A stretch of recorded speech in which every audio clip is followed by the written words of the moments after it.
Fallout Season 2 quietly confirms that Hank was carrying the cold fusion technology in his neck long before Wilzig ever injected it into himself. And that single reveal completely rewrites Vault-Tec's deal with House, Barb's real role in the apocalypse, and why Las Vegas ultimately fell. This breakdown explains the most disturbing twist in Fallout Season 2, that the cold fusion technology, the single most important asset in the post-war world, was never hidden in a vault, never locked in a facility, and never truly controlled by House. Instead, it was carried inside Hank's body. We'll walk through how this reframes Vault-Tec's plan, why the nukes were never the real weapon, how Barb, Cooper, Wilzig, and Moldaver all fit into one long con, and why this reveal forces us to question whether House is actually dead, or simply operating beyond the story we're being shown. Now let's talk about what Fallout just quietly admitted. Fallout didn't reveal its biggest twist with an explosion, a speech, or a shocking death. It revealed it with a syringe. Because Fallout Season 2 confirms something that completely recontextualizes the entire story. The cold fusion technology was never secured in a vault or facility. It was stored inside a human being, and that human was Hank. Once you understand that, everything else in the season clicks into place. The flashback sequence initially looks like classic Fallout satire. Corporate project managers calmly discuss how America is about to be nuked, how the catastrophe should be marketed, and how Vault-Tec can squeeze more money out of its wealthiest customers in exchange for survival. It's darkly funny on the surface, but the real horror is underneath. The apocalypse isn't being debated. It's already scheduled. The only question left is branding. At the center of this meeting sits Barb, composed and in control. Behind her is Hank, quietly taking notes. He barely speaks. He barely reacts. And that's exactly the point. Hank isn't there to influence the future. He's there to carry it. After the meeting, Barb sits down with House, or more accurately, the version of House Vault-Tec believes they're dealing with. This is where one of the show's longest-running assumptions finally breaks. For most of the season, Cooper and Moldaver believe House traded Vault-Tec the nuclear bombs in exchange for cold fusion technology. That assumption makes sense. House has always been portrayed as the man who didn't try to stop the apocalypse, only to survive it better than everyone else. That Season 2 reveals that this is wrong. House never sold Vault-Tec nuclear weapons. What he sold them was something far more dangerous. The brain-computer interface. This matters, because it tells us the nukes were never the bargaining chip. Vault-Tec already had access to destruction. What they wanted was control over thought, behavior, and long-term human evolution. Meanwhile, House wanted only one thing in return: cold fusion, a power source capable of sustaining his vision for Las Vegas indefinitely. When Barb presses House about what he plans to do with that kind of power, he shuts her down immediately. He doesn't explain. He doesn't reassure her. He simply tells her she'll understand after the bombs fall. That line is critical. It tells us House isn't improvising. He's designing for the post-apocalypse. Whatever his experiments are, they only make sense in a dead world. Once House leaves, Barb makes a move that initially feels procedural, but later proves catastrophic. She asks young Betty for detailed information about how the cold fusion tech is stored and who has access to it. This isn't curiosity, it's contingency planning. Barb is already preparing for a future where alliances collapse, and that future arrives in an elevator. Barb encounters Wilzig, the same Enclave operative we later see with the cold fusion relic embedded in his neck.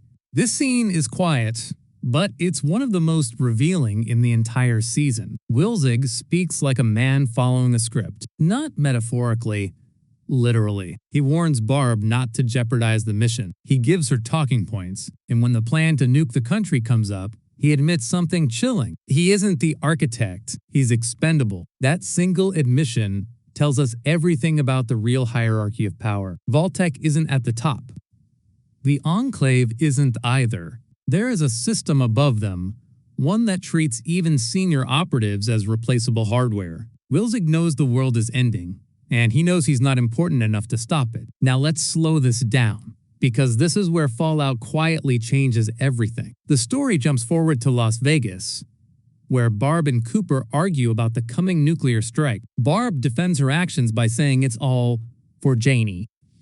And while that sounds monstrous, it isn't entirely dishonest. Barb genuinely believes that sacrificing civilization is acceptable if it guarantees her daughter's survival. Cooper pushes back. Saving one life doesn't justify killing billions. When Barb asks what he would do in her position, Cooper goes silent. That silence matters. Barb takes it as proof that morality collapses under pressure and that she's simply brave enough to act where others hesitate. But Cooper's final response cuts deeper than she expects. He tells her no one could be worse than her. Not dictators, not warmongers.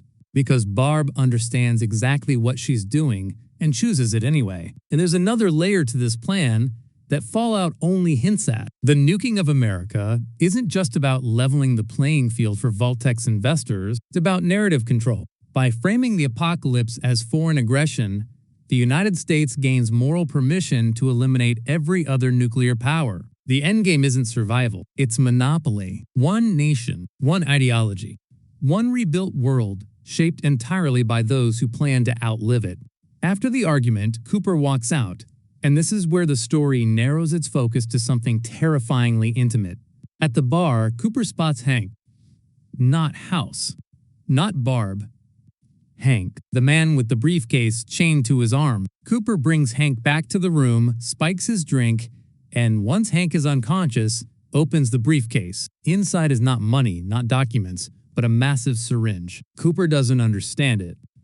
Neither do we. He tries to wake Hank. Nothing.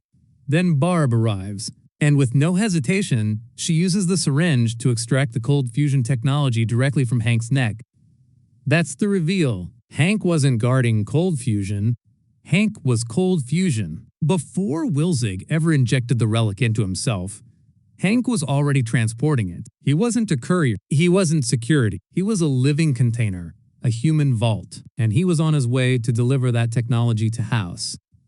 But House never received it. This is where we need to be precise.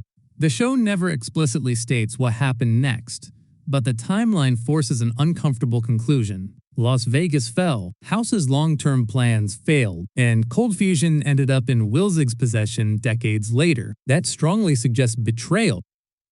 The most likely explanation is that Barb redirected the technology after leaving Las Vegas, possibly with Cooper's involvement, possibly without it, and handed it off to Wilzig, who then kept it hidden until Moldaver's revolution gave him a reason to move again. His final request to Lucy wasn't desperation. It was protocol. The tech had to survive, even if he didn't. Which brings us to the most important unanswered question in Fallout Season 2. Is House dead? If House is truly dead, then who is Hank still serving? Why does he continue the mission? Why does he behave like a man following orders rather than acting on belief? One possibility is that House survived in a non-physical form, using early versions of the brain-computer interface to persist beyond his body. Another is more unsettling. Hank doesn't need House to be alive. He only needs the idea of him. A perfect system doesn't require oversight, only momentum. And that's the real horror at the center of Fallout. The cold fusion tech was never meant to save the world. It was meant to power the lie that the world deserved to end. Barb didn't destroy civilization because she was evil. She did it because the system convinced her it was logical. Hank didn't question the mission because the mission replaced morality. Wilzig accepted his expendability because the system taught him he was already disposable. Fallout isn't about nukes, it's about how systems outlive their creators. And once they do, no one is really in control anymore.